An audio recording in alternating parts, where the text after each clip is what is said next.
There's a pike. Fly fishing. It's not just for trout anymore. Hi everybody, I'm Chad Cool for Northland Outdoors. For most of us, the fly rod and fly fishing conjures images of high mountain streams and beautifully colored trout. But if you think that's the only time a fly rod and fly fishing gear works, well, you're sadly mistaken, and you're missing out on an incredibly fun and effective way to catch any fish anywhere they swim. There's one. Tanner Swenson is part of a new breed of angler that embraces the idea that how you catch a fish is more important than how many fish you catch. I think I actually started fly tying before I started fishing, and I just wanted to make something that I could catch fish with my own hands. For me, it's just really rewarding to catch any size fish and any sort of fish with something I made. None of these fish, especially in lakes, have seen a fly before, so you have an advantage there. But you're not going to catch as many fish as you would with normal tackle. But when you're using a hand-tied fly that came from your own imagination, the fish you do catch mean that much more. The challenge of casting that homemade fly is daunting to most novice fly fishermen. But like anything else, it just takes a little practice. It's not as complicated. It's a different motion.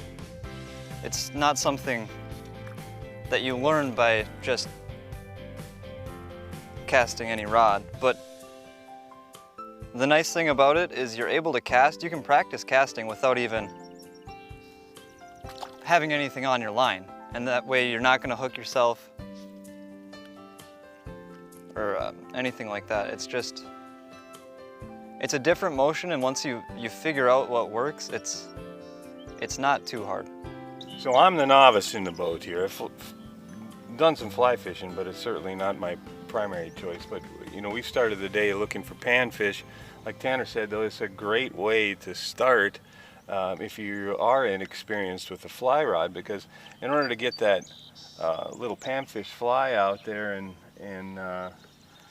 you know, I mean, there's just so many fish, you really don't need a full fly cast. It's more of just you know, you can get away with just a little flip out there.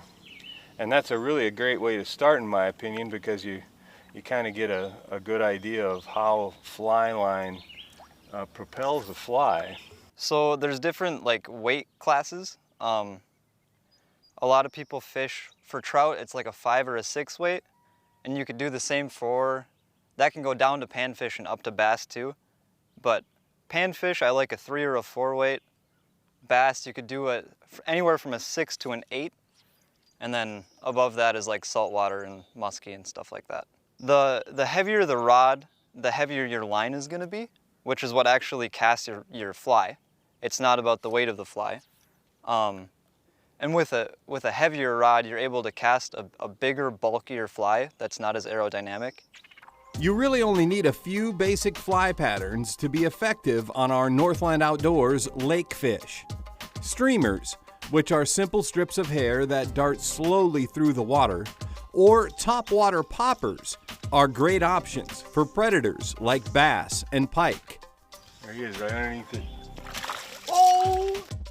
For panfish, simple, tiny, beaded nymphs are killer. A lot of the fun with fly fishing is they fight a lot harder than you would expect, especially panfish like this. So even the small ones, this one's a nice one, but even the small ones will fight pretty hard. Tanner, first bass of the day. Chasing panfish, but that's part of the fun, isn't it? Yeah, for sure. Now you get to kind of combine hobbies with this too. The fly tying you're using, what were you telling me earlier? You had a buddy get you some wood duck feathers? I think it was like mallard flank, yeah. Tying is not cheap, and you're not going to save money by tying your own flies. But it's a lot of fun. You can hunt and use stuff you've hunted, and experimenting, oh, I think this will work, and then you go out and maybe it does work, or maybe you have something you can improve upon, and then you can go from there and just keep working at it until it's something you would really like to use. In the end, what the fly rod means to guys like Tanner is a chance to take fishing to a deeper, more personal level. It's a connection to nature that's hard to explain, but goes way beyond catching the most or the biggest. It's a connection that can only be made with a fly line. Whoop. There we go, Tanner. We went back to those streamer flies. I tell you what, oh, it's a bass. Decent little one. Yeah, not a giant, but boy, I tell you what, on the fly rod, they are insane. Look at that, he ate the Tanner Special. The white Tanner Special.